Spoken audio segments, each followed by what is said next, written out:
తాకట్లో ఉన్న మీ బంగారాన్ని విడిపించి ఆ రోజు ఆన్లైన్ రేటుకి కొంటాం. Sharma gold company. నమస్కారం, మీరు చూస్తుంది సుమన్ టీవీ. నేను మీ కీర్తి. నాతో పాటు ప్రముఖ ఆస్ట్రాలజర్ గోరుగుంట్ల సురేష్ బాబు గారు ఉన్నారు. నమస్తే సార్. కీర్తి గారు నమస్కారం. నమస్తే అండి. అక్షయ తృతీయ వస్తుంది కదా, ఈ రోజు విశిష్టత గురించి, ప్రాముఖ్యత గురించి తెలుసుకుందాం. అంటే జనరల్గా కోట్లాది మందికి అక్షయ తృతీయ అనగానే షాప్కి వెళ్ళి బంగారం కొట్టుకెళ్ళి బంగారం అంతైనా తెచ్చుకోవాలి అని. బట్ దాని యొక్క విశిష్టత, ఆ రోజు ప్రాముఖ్యత మనం ఇదివరకు డిస్కస్ చేసినప్పుడు భలేగా చెప్పారండి. అంత ఎలాబొరేటెడ్గా, అంత డెప్త్గా ఎవ్వరు చెప్పలేదు నాకు ఇప్పటివరకు. సో నాతో పాటు మా సుమన్ టీవీ ప్రేక్షకులు కూడా మీ ద్వారా తెలుసుకోవాలి ఈరోజు. సో అందరికీ అక్షయ తృతీయ శుభదినం యొక్క శుభాకాంక్షలు. అందరూ ప్రతి ఒక్కరికి ఖచ్చితంగా బంగారం వీలైనంత ఎక్కువగా కొనుక్కోవాలని, ఆ బంగారం కూడా వాళ్ళు ఉన్నంత వరకు ఆ బంగారం వాళ్ళతో ఉండాలని చెప్పేసి కోరుకుంటున్నానండి. అక్షయ తృతీయ గురించి చాలా చాలా చాలా విశిష్టమైన దేశం అండి. మనకి జ్యోతిష శాస్త్రంలో మనం ఏదైతే ఫాలో అవుతాం, ఈ జ్యోతిష శాస్త్రంలో ప్రపంచంలో అత్యంత ప్రాచీనమైన సిస్టమ్ అండి. ఇప్పుడు మన ఇంగ్లీష్ క్యాలెండర్లో రకరకాల క్యాలెండర్లు చేస్తాం, డేట్లు మెజర్మెంట్ చేస్తాం. బట్ మనకు మహర్షులు ఇచ్చిన ఈ జ్ఞానం, ఈ జ్యోతిష శాస్త్రంలో క్యాలెండర్ పంచాంగం అంటారు అనమాట. ఈ టోటల్ ఇయర్లో 4 ముఖ్యమైన విశిష్టత గల రోజులు ఉంటాయి మన టోటల్ ఇయర్లో. అవి చాలా చాలా ఇంపార్టెంట్. ఏ రకంగా అండి? ఒకటి విజయదశమి. అంటే 9 రోజులు మనం అమ్మవారిని పూజ చేసిన తర్వాత 10వ రోజు మనకి విజయదశమి వస్తుందండి. ఆ రోజున మనం ఏ పని చేసినా విజయం అవుతుంది. ఇది చాలా ఇంపార్టెంట్. రెండోది దీపావళి పండగ, అమావాస్య. అప్పుడు అది అమావాస్య. జనరల్గా అమావాస్య రోజు మనం పితృదేవతలకు చేస్తాం, కానీ ఆ రోజున అమావాస్య లక్ష్మీదేవికి డెడికేట్ చేయబడిందండి. ఆ రోజు మనం అందుకని దీపావళి టైంలో కొత్త కార్లు, కొత్త బిల్డింగ్లు ఇవన్నీ కొనేస్తూ ఉంటారనమాట. వీటితో పాటు మనకి ఇంకొక డే కూడా చాలా ఇంపార్టెంట్. అది మనకి ఉగాది పండగ. ఉగాది పండుగ కూడా చాలా చాలా విశిష్టమైనది. 4 బట్ ఇటన్నిటికంటే చాలా చాలా ఉత్తమమైనది ఏంటంటేనండి అక్షయ తృతీయ. ఇది మనకి పంచాంగంలో ఉంటుందండి. ఈ రోజులకి మనకు తిథి, వార, నక్షత్రాలకి అసలు ఏమి సంబంధం లేకుండా ఈ 4 రోజుల్లో మనం ఎలాంటి పనైనా చేస్తే అది 10 అంతలు వృద్ధి చెందుతుంది. ఓకే, ఆ రకంగా ఇంపార్టెంట్. ఆ రకంగా ఇంపార్టెంట్. బట్ ఈ స్పెసిఫిక్ మనం విజయదశమి గురించి తెలుసుకుంటాము, తర్వాత చైత్రం మన ఉగాది గురించి ఎక్కువ మాట్లాడుకుంటాం, తర్వాత మనకి ఇంకొకటి ఏం చెప్పుకున్నామంటే దీపావళి పండుగ. అయితే వీటికి పండగలు ఉన్నాయి. దీపావళి పండుగ, విజయదశమి, తర్వాత ఉగాది పండుగ. అయితే అక్షయ తృతీయకి వచ్చేటప్పటికి మనకు పండగలాగా సెలబ్రేట్ చేసేవాళ్ళం కాదు ఇంతకుముందు. అయితే ఈ షాపులు, ఈ బ్రాండెడ్ షాపులు, గోల్డ్ షాపులు వాళ్ళ పుణ్యం అని వాళ్ళ గోల్డ్ను ప్రమోట్ చేసుకోవటానికి భాగంగా ఇది కూడా వచ్చేసి ఇది పెద్ద పాపులర్ హైలైట్ అయిపోయింది. అది ఈ క్రెడిట్ వాళ్ళకే దక్కుతుందండి. ఎందుకంటే వాళ్ళు చేయటం బట్టి మనకి ఎంతవరకు తెలిసింది. లేకుంటే పెద్ద న్యూస్ పేపర్లో అక్షయ తృతీయ స్పెషల్ డిస్కౌంట్ అది అని వేస్తే అంత ఇమేజ్ వాళ్ళు క్రియేట్ చేశారండి. అయితే అది అదేదంటారు స్వామి కార్యం స్వకార్యం అన్నట్లు వాళ్ళ స్వకార్యం గురించి చేసుకున్న స్వామి కార్యం చేయడంతో వాళ్ళందరికీ బాగా పాపులర్ అయిపోయింది. ఇది ఎందుకు ఇంత విశిష్టత అని మీరు నన్ను అడిగారు అనుకోండి. ఇది మనకేం చేస్తారంటే వైశాఖ మాసం, చైత్రం తర్వాత వైశాఖ మాసం వస్తుంది. వైశాఖ మాసం విష్ణుమూర్తికి అత్యంత ప్రీతికరమైన మాసం అని చెప్పి మన భగవద్గీతలో చెప్తారు. ఇందులో తృతీయ లక్ష్మీదేవికి ఇంకా ఇంకా బాగా ఇష్టం. అందుకని చెప్పేసి ఆ శివుడికి, మనకి విష్ణువుకి ఇష్టమూర్తికి బాగా ప్రీతికరమైన ఈ మాసంలో లక్ష్మీదేవికి ఇంకా బాగా ఇష్టమైన తృతీయ రోజున కనుక మనకి అక్షయ తృతీయ అని పేరు పెడతారు. ఎందుకంటే ఇద్దరికి సంబంధించింది. ఇందులో అక్షయము అంటే డిస్ట్రాయ్ లేనిది, తరిగిపోనిది, కరిగిపోనిది, నాశనం లేనిది, ఎప్పుడు నిరాటకంగా కంటిన్యూస్గా ఉండే పనులు కానీ అక్షయ తృతీయ అని అంటారు. ఈ రోజున ఎలాంటి పనులు చేసినా కానీ ఆ పనులు ఎప్పుడు వాళ్ళతో పాటు నిరంతరంగా ఉంటాయి. అందుకని చెప్పేసి మనం మంచి పనులు చేస్తాం అనమాట. ఏమేమి మంచి పనులు ఎలా చేయాలని దానికంటే ముందు కూడా ఇది ఇప్పటిదాకా మనం ఈ యొక్క డేట్ని చెప్పుకున్నాం కదండి. మన డేట్ ప్రకారం విశిష్టత చెప్పుకున్నాం. ఇది మనకి పురాణాల్లోనూ, వేదాల్లోనూ, తర్వాత ఇంకా మనకి ఏం చెప్తారంటే ఉపనిషత్తుల్లో వీటి గురించి చాలా చాలా మనం చెప్పుకుంటూ ఉంటామండి అనమాట. ఈ అక్షయ తృతీయ రోజున చాలా చాలా చాలా ముఖ్యమైన పండుగలు, ముఖ్యమైన ఈవెంట్లు మనకి పురాణాలిట్లో చెప్పడం జరిగిందనమాట. అయితే ఇందులో ఒకటి ఫస్ట్ మనకి ఇది పరశురాముడు, మనకి దశావతారలాగైన రాముడు ఉంటాడు కదా, ఈయన జన్మించిన రోజు కూడా ఇదే రోజు వస్తుంది. రెండోది మనకి గంగాదేవి, మనకి భగీరథుడు భూమి మీదకి తీసుకుని వస్తూ ఉంటాడు అనమాట. ఎందుకు తీసుకొస్తాడంటే వాళ్ళ పితృదేవతలందరూ చనిపోయి స్వర్గానికి వెళ్లకుండా మధ్యలో ఉంటారనమాట. మరి వీళ్ళందరికీ విముక్తి ఎలా అంటే అప్పుడు వాళ్ళు చెప్తారు, గంగా నది గనక స్నానం చేయగలిగితే వాళ్ళ పాపాలన్నీ పోతాయి అని చెప్పేసి భగీరథుడు గంగాని తీసుకొచ్చినప్పుడు ఫస్ట్ ఆ గంగ భూమిని టచ్ అయిన రోజు అక్షయ తృతీయ.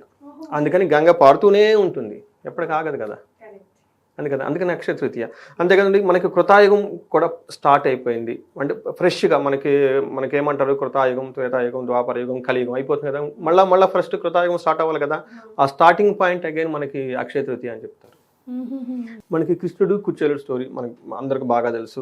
ఓకే, అందులో కుచేలుడు కూడాను శ్రీకృష్ణుడికి అటుకులు తినిపించిన ఇచ్చిన రోజు అనమాట ఇది. అందుకని చెప్పి చూడండి, కొంచెం అటుకులు దానం చేస్తే అతనికి ఐశ్వర్యం, భోగం అన్నీ వచ్చేసినాయి అనమాట. ఆ రోజు కూడా అక్షయ తృతీయనే. సో ఇన్ని చాలా ఉన్నాయండి. ఇంకా మనకేం చెప్తారంటే, మనకి మహాభారతం అందరం చదువుకుంటాము. మహాభారతంలోనే మనకి విష్ణు సహస్రనామాలోనే, ఆ మహాభారతంలోనే మనకి భగవద్గీత కూడా వచ్చింది ఆ మహాభారతంలో.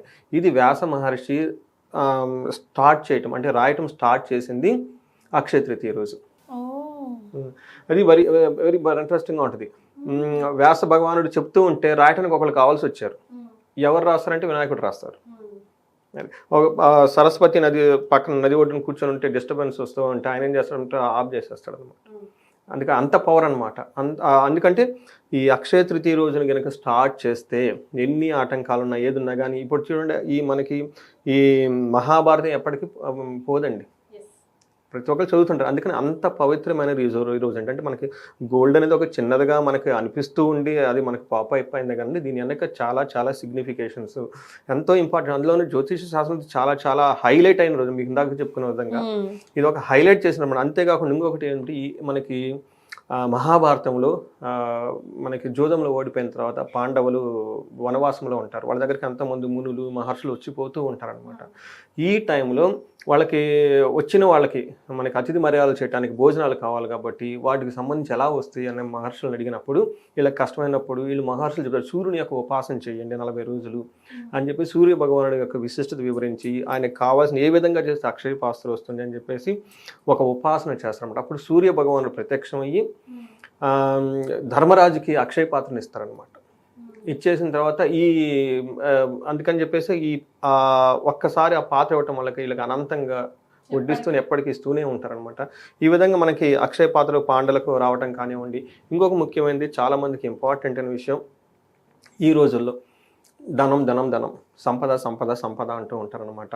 ఇది లేకపోతే నిజంగా లైఫ్ అనేది ఉండదు అనమాట. అంతే కదండి, లెగిసిన కాడి నుంచి స్కూల్ ఫీజులు కట్టాలి, అద్దెలు కట్టాలి, రెంట్లు కట్టాలి, ఈఎంఐలు కట్టాలి. అది లేకపోతే లైఫ్ ఎక్కడ ఉంటుందండి? అయితే ఈ ధనం చాలామందికి వస్తూ పోతూ ఉంటుంది. కానీ కొంతమంది దగ్గర ధనం నిలబడాలంటే, వాళ్ళ అకౌంట్లో స్థిరంగా డబ్బులు ఉండాలంటే దానికి కావాల్సిన శక్తి కుబేరుడు అనమాట.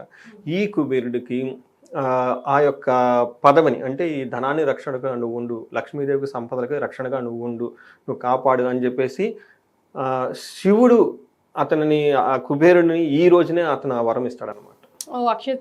అక్షయ తృతీయ రోజునే అతనికి నియమించడం జరుగుతుంది అనమాట. అందుకని ఎప్పుడు కంటిన్యూస్గా ఉంటానే ఉంటారు అనమాట. అలాగే కాకుండా మనకి ఆది శంకరాచార్యుల కనకధార స్తోత్రం అది ఎప్పుడు నిరంతరం ఎవరో చదువుతూనే ఉంటారు, ఆగదు కదండి అసలు. అందుకని కనకధార ఆయన ఆదిశంకరాలు చదివింది కూడాను మనకి ఆ కనక వర్షం కురిసింది కూడాను అక్షయ తృతీయ రోజు అని చెప్తారండి. సో ఇలా కాకుండా అన్నపూర్ణ చాలా ఉన్నాయండి, చాలా చాలా చాలా ఉన్నాయండి. ఇలా మనం చెప్పుకుంటూ పోతే ఇంకెన్నో ఉంటాయండి. బట్ ఈ రోజున ఇంకొక 2 ముఖ్యమైనవి. ఒకటి మనకి ఏమని చెప్తారంటేనండి, మనకి సింహాద్రిలో అప్పన్న, ఆయనకి ఎప్పుడు చందనంలో ఉంటారండి. ఈ ఒక్కరోజు మాత్రం చందనం లేకుండా దర్శనం చేస్తారు. అక్షయ తృతీయ రోజు అండి నిజ రూప దర్శనం చేస్తూ ఉంటారు. అంతేకాకుండా పూరిలో మనకి రథయాత్ర స్టార్ట్ అవుతూ ఉంటుంది కదండి. ఈ రథయాత్రకి రథం నిర్మించేది కూడా ఈ రోజు అని చెప్తారు, స్టార్ట్ చేసేది. సో ఇన్ని విధాలుగా జరుపుకున్న ఈ యొక్క గొప్ప విశిష్టత కలిగిన, అంటే మనకి పురాణాల్లో, వేదాల్లో రకరకాలుగా అన్ని చోట్ల మనకి ఈ పండగల గురించి రకరకాల ఈవెంట్స్లోనూ ఈ డే గురించి చెప్పడం జరిగింది. కాబట్టి ప్రతి ఒక్కళ్ళు దీన్ని సద్వినియోగం చేసుకోవాలి. ఏ విధంగా సద్వినియోగం చేసుకోవాలి? ఒకరు మనకు రామాలు, వ్రతాలు, యజ్ఞాలు ఇదంతా ఒక సెక్షన్ తీసేస్తే, సింపుల్గా అంటే మనకి కాలేజ్ గ్రాడ్యుయేట్స్, లేదు అంటే అప్పుడే జాబ్ వచ్చిన వాళ్ళు, మన ఈ జనరేషన్లో మనకు ఐటీ సాఫ్ట్వేర్ ఇవంతా చేసేవాళ్ళు, ఫారిన్లో ఉన్నవాళ్ళు, వాళ్ళకి అంత టైం ఉండదు. కాబట్టి ఫస్ట్ చేయాల్సింది ఏంటంటే దీని యొక్క ఇంపార్టెన్స్ తెలుసుకోవాలి. ఇట్స్ అ థియరీ, గూగుల్ చేసుకొని లేదంటే ఈ వీడియో చూసి. రెండోది మోస్ట్ ఇంపార్టెంట్ థింగ్ ఏంటంటే, ఆ రోజు తలస్నానం చేసి ఆ రోజు ఎప్పుడు సర్వార్థ సిద్ధి యోగం ఉంటుందండి. మనకి ఎప్పుడు అక్షయ తృతీయ ఉన్నా ఆ రోజు సర్వార్థ సిద్ధి యోగం అని ఉంటుంది. ఆ పేర్లోనే ఉంటుందండి, సర్వము, అర్థము, సిద్ధి. అన్ని సంపదలు, అర్థం అంటే సంపదలు, అన్ని సంపదలు సిద్ధించడానికి ఉపయోగపడిన బెస్ట్ ముహూర్తం ఇది. సో ఒకళ్ళ మందికి జాబ్ కావాలి, కొంతమంది గ్రాడ్యుయేషన్ కావాలి, కొంతమందికి పెళ్లి కాదు, కొంతమంది ఎన్నో రకరకాల బాధలు పడుతూ ఉంటారు, కోర్టు వ్యవహారాలు, అలా ఎన్ని రకాల సమస్యలు ఉన్నాయి. కానీ ఒక సంకల్పం తీసుకోవాలి, ఒకటే, అన్నీ కాదు, అన్నీ కాదు, మల్టీ కాదు. మనకి గుళ్ళో అదే చెప్తా ఉంటారు, వాళ్ళ దగ్గర సంకల్పం లిస్ట్ ఉంటుంది, ఐశ్వర్యం, అభివృద్ధి, అధ్యర్థము, పుత్రకామ, అది అని మొత్తం అన్నీ కాదు, ఒక్కటి తీసుకోండి. ఒక్కటి చాలా సింపుల్గా ఉన్నది తీసుకొని ఫస్ట్ తలస్నానం చేసిండి. ఇష్టమైన దేవత అంటే వాళ్ళ ఇంట్లో వాళ్ళు పూజించేవాళ్ళు, వాళ్ళ తల్లిదండ్రులు పూజించే వాళ్ళ దేవుళ్ళని, లేదంటే వాళ్ళకి ఇష్టమైన దేవుణ్ణి తీసుకొని ఇష్టమైన మంత్రాన్ని తీసుకొని ఆ దేవుడికి దండం పెట్టుకొని వెరీ సింపుల్గా bow down with humble, okay, with గ్రేస్ఫుల్గా ఆ దేవతని ఈ రోజు నుంచి నేను ఈ పని చేయబోతున్నాను, ఒక రిజల్యూషన్ లాగా అంటాం కదా, తీసుకుంటున్నాను, ఈ కార్యం నాకు సిద్ధించేలాగా ఆశీర్వదించండి, గైడెన్స్ కావాలి. ఈ కార్యం దానికి మనకు ఫస్ట్ గైడెన్స్ కావాలి కదా. చాలామంది ఎందుకు ఫెయిల్ అవుతారంటే గైడెన్స్ లాగా ఫెయిల్ అవుతూ ఉంటారు కదా. నాకు గైడెన్స్ కావాలి, ఈ పని చేయబోతున్నా, దానికి కావాల్సిన సంపదలు నాకు ఇవ్వాలి, ఆ విధంగా మొక్కోవాలి. అంతేగా నాకు డబ్బులు కావాలి, ఇవి కావాలని కాదండి, ఇది చేయబోతున్నా దానికి డబ్బులు కావాలి, నేను గ్రాడ్యుయేట్ కావాలి, నాకు మంచి ఇంటలెక్ట్ ఇవ్వండి, ఓకే, నాకు మ్యారేజ్ కావట్లేదు, ఆ మ్యారేజ్ మార్గం నాకు చూపించండి, ఒక వరుణు చూపించండి, ఇలా అనుకోవాలి. అందుకని పెళ్లి కావాలి డైరెక్ట్గా అనుకోండి, పెళ్ళి ఎప్పుడు అవుతుంది, అట్లా ప్రయత్నాలు చేస్తున్నాం కదా. ఇలా సంకల్పం తీసుకొని చక్కగా ఆ రోజున కనుక దండం పెట్టి సింపుల్గా అండి, పెద్ద హంగామా లేకుండా చేస్తే ఖచ్చితంగా వాళ్ళకి ఆ కార్యక్రమం నిర్విఘ్నంగా కంప్లీట్ అవుతుంది అనమాట. సో అందుకని చెప్పేసి ఎక్కడ మనకి సర్వార్థ సిద్ధియోగం చాలా చోట్ల వస్తుంది. అందుకని పర్టికులర్గా లాంగ్ రన్లో ఉండే పనులు, లేకపోతే మ్యారేజ్ రిలేటెడ్, మంచి జాబ్, లేదంటే బిజినెస్ చేస్తున్నాం, ఒక బిజినెస్ స్టార్ట్ చేయబోతున్నాం, అందులో కంటిన్యూస్గా లాభాలు రావాలి, లేదంటే ఒక ఇంటికి సంబంధించిన బంగారం కొనుక్కోవాలనుకుంటున్నాం, కంటిన్యూస్గా మన దగ్గర ఉండాలి, మంచి పనులు మన దగ్గర ఉండాలి, దాన ధర్మాలు చేయాలి, ఏదైనా కన్స్ట్రక్షన్ 10 మందికి ఉపయోగపడే పనులు చేయాలి, ఇలాంటి కనుక స్టార్ట్ చేస్తే అవి నిరంతరంగా ఎక్కడ ఆగకుండా వీళ్ళకి కంప్లీట్ అయ్యి దానికి సంబంధించిన కీర్తి ప్రదేశాలు, ధనము, అన్ని సంపద వచ్చేస్తాయండి. సో అక్షయ తృతీయ అంటే బంగారం కొనాలి, దాన ధర్మాలు చేయాలి, మహా అంటే అంతవరకే తెలుసు. కానీ ఎన్నో మంచి కార్యక్రమాలు మన సనాతనంలో ఈ రోజే మొదలయ్యాయి కదండి, అది మీ మాటల ద్వారా తెలుసుకున్నాం. ధన్యవాదాలు.